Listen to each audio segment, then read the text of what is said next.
Hoy quería compartir con ustedes y hablar del camino de la sal. ¿Quién escuchó de eso, del camino de la sal? Incluso alguno capaz que anduvo caminando por el camino de la sal. ¿Quién conoce? ¿Nadie? ¿Nadie escuchó del camino de la sal? Levante la mano a ver quién escuchó. Ah, sí. Y a lo mejor alguno dirá, ¿por qué en esta iglesia no hacen el camino de la sal?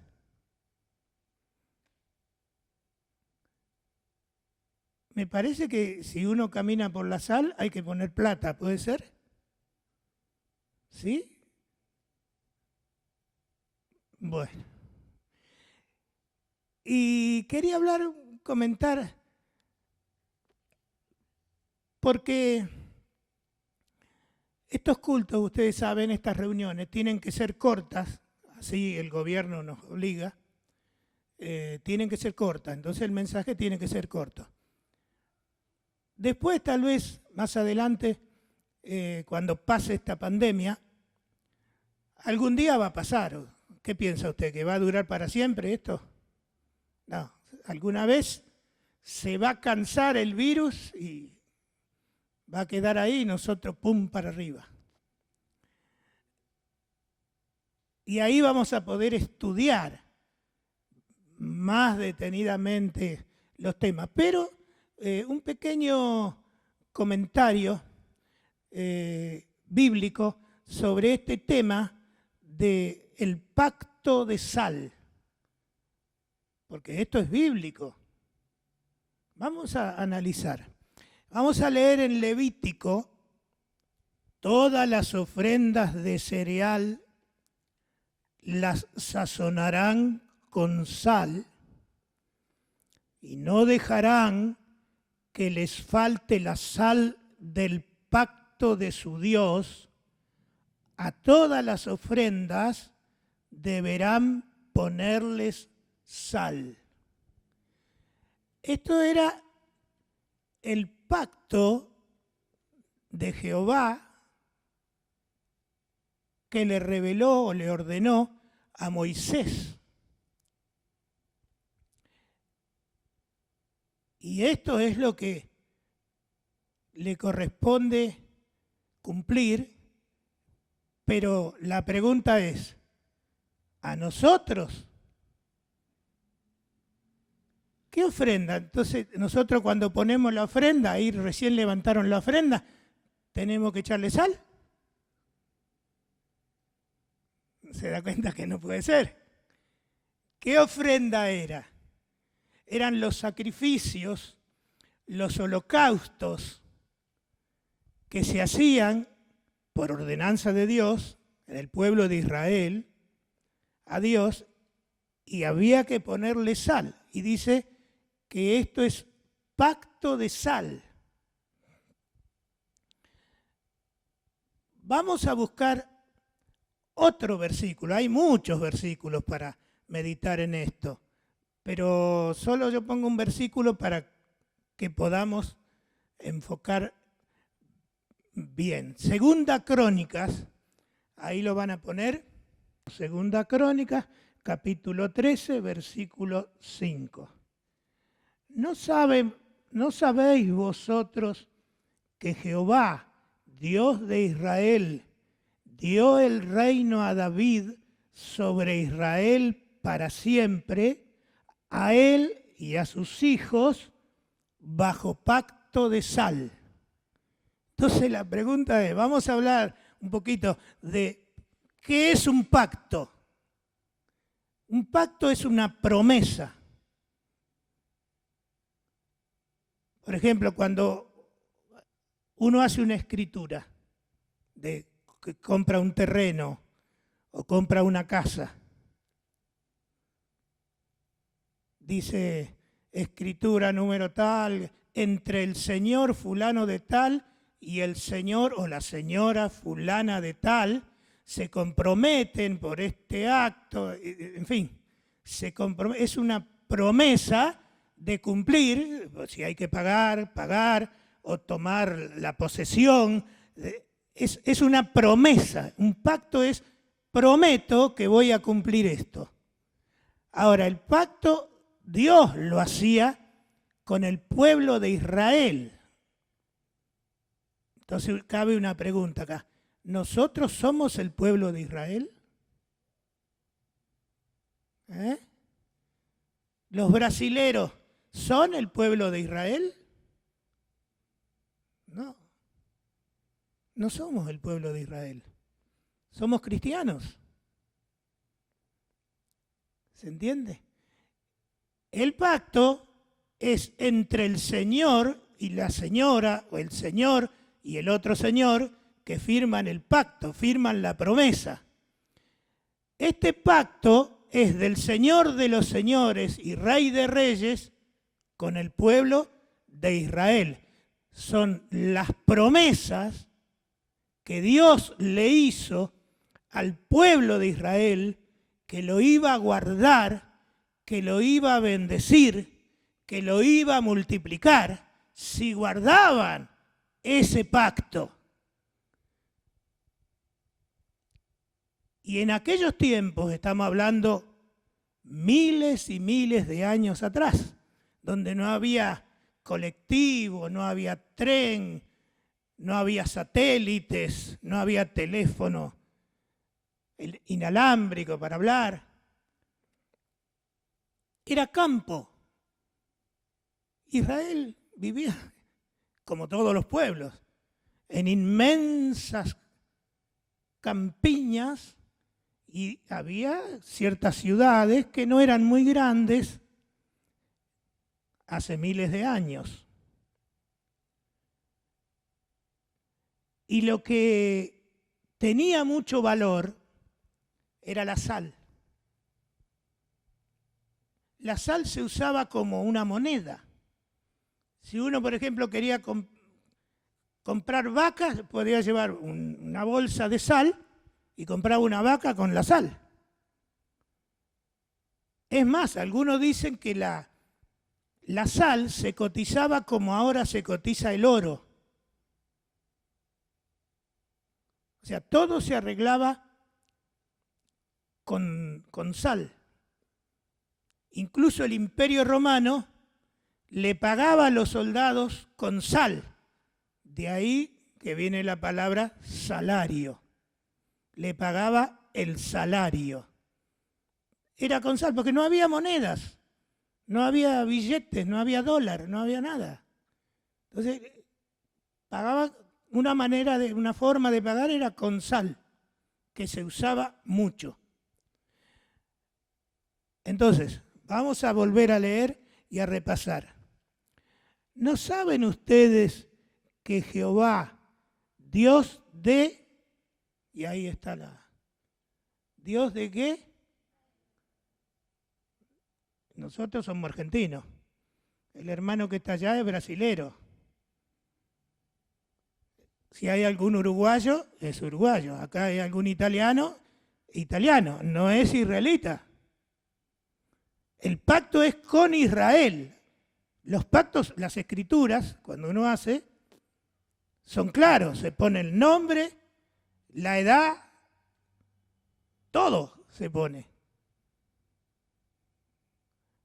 Bueno, en este pacto que Dios hace es con Israel. Es muy interesante. Jehová, Dios de Israel, dio el reino ¿a quién? A David sobre Israel, no sobre todas las naciones. Para siempre, a él y a sus descendientes, bajo pacto de sal. Ahora, tal vez si hacemos un pacto, diríamos, por tantos dólares o por tantos euros. En aquel tiempo no había euros, ni dólares, ni nada. Entonces, era un pacto de sal. Es interesante todos los sacrificios que se hacían a Dios en el antiguo pacto, en el pacto con Israel. las ofrendas de corderos, de vacas, de palomas, de acuerdo a la plata que tuviera la gente, ofrendaba al Señor. Y una cláusula era que siempre había, el sacerdote tenía que tirar sal arriba. Toda ofrenda tiene que tener sal, que significaba algo como pureza, porque la sal es curativa, se usaba mucho en eso, no había remedios como ahora. Entonces era símbolo de durabilidad, de pureza, y por eso se usaba simbólicamente la sal. Entonces, esto es el pacto sobre Israel a David y a sus hijos, a sus descendientes. Nosotros no somos descendientes de David, ¿no es cierto? Yo, por ejemplo, mi papá se llamaba Eusebio Alberto Gillies. Por eso a mí me puso mi papá y mi mamá Jorge Gillies. Ahí está, por ejemplo, Sánchez. ¿Cómo se llama tu papá y tu mamá? Víctor Martín Sánchez. ¿Y tu mamá? Olga Sánchez. Y vos saliste Sánchez. Claro. En cambio, los descendientes de David son otros. ¿Se entiende más o menos por dónde va la cosa? Esto se llama el antiguo pacto. El antiguo pacto estaba referido al pueblo de Israel, que si cumplían con las ofrendas, que no eran ofrendas de billetes, de pesos, eran ofrendas de animales que había que sacrificar. Era muy distinto a lo que hoy conocemos como ofrenda. Era ofrenda de adoración a Dios. Se mataba un cordero, se mataba un animal y se le echaba sal, simbólicamente como algo de pureza y como obediencia a lo que Dios había ordenado, y eso subía como un olor y era para la gloria de Dios. Eso se llama el antiguo pacto. Pero hermanos, eso era con el pueblo de Israel exclusivamente, con los descendientes de Abraham, de Isaac, de Jacob, de Moisés, del rey David, de Salomón, en fin, toda la cadena y todos los descendientes que es el pueblo de Israel, que son los judíos. Ellos deberían cumplir ese antiguo pacto. Pero los cristianos tenemos un nuevo pacto. Por eso está el Antiguo Testamento, que quiere decir antiguo pacto, y el Nuevo Testamento, que quiere decir nuevo pacto. Las nuevas promesas de Dios para la humanidad. ¿Cuáles son las promesas o la gran promesa de Dios en el nuevo pacto? El nuevo pacto ya no es para el pueblo de Israel solamente, sino es para toda persona. No importa de qué nación sea, no importa qué es lo que haya hecho en su vida. Vamos a leer en San Mateo capítulo 26, versículo 26. Mientras comían, dice, tomó Jesús el pan y bendijo y lo partió y dio a sus discípulos y dijo, tomen, coman, esto es mi cuerpo. Y tomando la copa y habiendo dado gracias, les dio diciendo, beban de ella todos, porque esto es mi sangre del nuevo pacto, Vamos a repetir todos juntos. Esto es mi sangre del nuevo pacto. A ver. Vio que hay un nuevo pacto. Mire, hermano, esta es la institución del nuevo pacto. No en un sacrificio de holocausto como en el antiguo pacto, de un cordero, de un animal que se derramaba la sangre y se le echaba sal, iba el sumo sacerdote o el sacerdote y ofrecían para la gloria del Señor en el antiguo pacto. En el nuevo pacto, el mismo Señor Jesucristo, Él lo establece para toda persona que escucha o lee la Biblia, la palabra de Dios. Lo leemos de nuevo. Porque esto es mi sangre del nuevo pacto. Es el Cordero de Dios que quita el pecado del mundo. No solo de un pueblo en especial, sino de toda persona.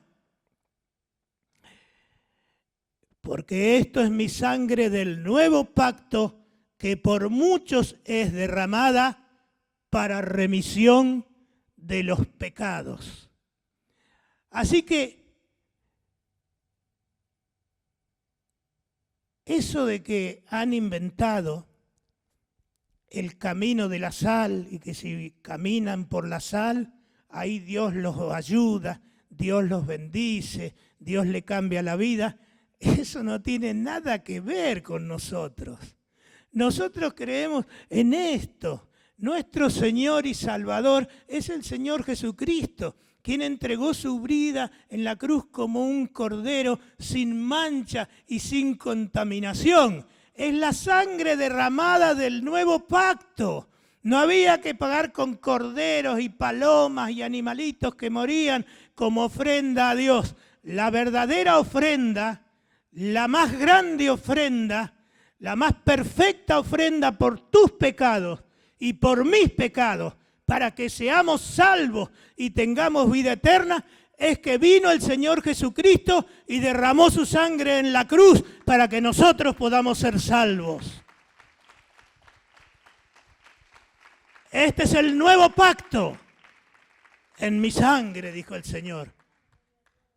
Por eso ya no comemos un cordero ni un animalito que ha sido cocinado, sino que tomamos el pan y el vino.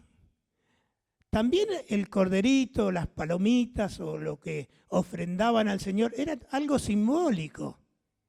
Y así también cuando nosotros tomamos el vino y comemos el pan, es algo simbólico, es algo que estableció el Señor. Que cumpliendo eso, cada vez que comemos ese pan o tomamos de esa copa, la muerte del Señor Jesucristo en la cruz del Calvario, estamos anunciando hasta que el Señor venga. Este es el nuevo pacto. ¿Y qué cosas, qué promesas tiene el nuevo pacto? El que cree en mí, dijo el Señor Jesucristo, como dicen las Escrituras, de su interior correrán como ríos de agua viva. Esto lo dijo por el Espíritu Santo que el Señor iba a derramar en nuestros corazones. El espíritu de alegría, el espíritu de fe, el espíritu de esperanza, el espíritu de poder, Espíritu Santo de Dios que han recibido los que creen en el Señor Jesucristo. ¿Cuántos dan gloria a Dios en esta noche? Gloria al Señor. Mire, las Escrituras algunos las tuercen, las acomodan para decir cosas que no están ordenadas en las Escrituras. Por ejemplo, en una oportunidad iba el Señor y se apareció delante de él un ciego y todos miraban a ver qué iba a hacer. Y dice, y Jesús escupió en los ojos del ciego y le dijo al ciego, a ver, abre los ojos y mira, ¿qué ves? Esto lo puede leer usted en la Biblia. Dice, veo los hombres, pero los veo como árboles. Dice, y se mueven, pero no los veo muy claro. Y el Señor otra vez dijo, a ver, prueba de nuevo, abre los ojos. ¡Ay, sí! Ahora veo. Y salió gritando ahí toda la gente. No sé si aplaudirían como acá o tirarían los sombreros para arriba o van a saber que aplaudían, algo hacían o saltaban. Algo pasaba cuando el Señor obraba allí. Entonces alguno puede decir, bueno, ahora vamos a escupirle los ojos a los ciegos para que reciban la vista. Bueno, te podés pasar escupiendo 2 semanas enteras que ningún ciego va a recibir la vista. Porque fue una forma que Dios hizo de un milagro, tal vez para llamar la atención, tal vez para que la gente dijera, pero ¿cómo puede ser este hombre? Hace cosas increíbles. Mire, le escupió y se sanó. ¿Cómo puede ser eso? Bueno, Dios obra de maneras insólitas, pero no es para que hagamos una doctrina del Evangelio y digamos, ¿usted qué tiene, hermano? ¡Ay, a mí me duele la cabeza! Venga que le escupo. Porque Jesús le escupió. No, hermano. O como, ¿se acuerdan de la historia de aquel general del ejército sirio en la antigüedad? Por allí en el Antiguo Testamento dice que estaba leproso. Y fue y pidió que le orara el profeta Eliseo. Porque había una sirvienta que trabajaba con este militar, que era creyente. Y el militar, aunque tenía un mando muy grande, tenía plata también, pero estaba leproso. Y ella le dio testimonio. Le dijo, hoy Señor, dice, si usted fuera a ver al profeta Eliseo, él oraría por usted y usted quedaría sano. Bueno, él consultó y habló y buscó y al final fue al profeta Eliseo. Esto es extraordinario. Usted lo puede leer en la Biblia. Y cuando llegó al profeta Eliseo, le dijo el profeta Eliseo, ¿quieres sanarte? Andá al río Jordán, que estaba ahí cerca. Andá al río Jordán y zambullite 7 veces. Y cuando en la 7ª vez te levantes, quedarás sano. Y el hombre se enojó, porque era un general, era un hombre importante. ¿Cómo me mandan a bañarme en un río? Dice, ¿qué se cree que soy yo? Que cualquier cosa me van a mandar. Yo en mi país tengo mejores ríos y ríos más grandes que el río Jordán y me mandan a ese río, porque el río Jordán no es muy grande. Vio que algunos traen agua del Jordán para bendecir, todo cuento chino. El río del Jordán, el agua del Jordán no bendice a nadie. La sal no bendice a nadie. El que bendice es el Señor. Tenemos que creer en el Señor, que a veces le escupe, a veces le pone sal, a veces lo manda al río, sea como sea. Pero eso no es lo que hace el milagro. El milagro es creer en el Señor. Y si crees en el Señor, al que cree todo es posible. ¿Crees en esta noche? No lo digo yo, lo dice la palabra de Dios. Al que cree todo es posible. Y bueno, refunfuñando Naamán el sirio, el leproso, dijo, ¿qué voy a hacer? Me voy a tener que bañar. Y fue y se sumergió 7 veces, como le dijo el profeta Eliseo, y cuando la 7ª vez se levantó, quedó sano de la lepra. Dice la Biblia, como la piel de un niño quedó. Entonces ahora, cuando viene uno enfermo y dice, ¡ay, me salió una roncha por acá atrás! Bueno, vaya a bañarse 7 veces al río Matanza.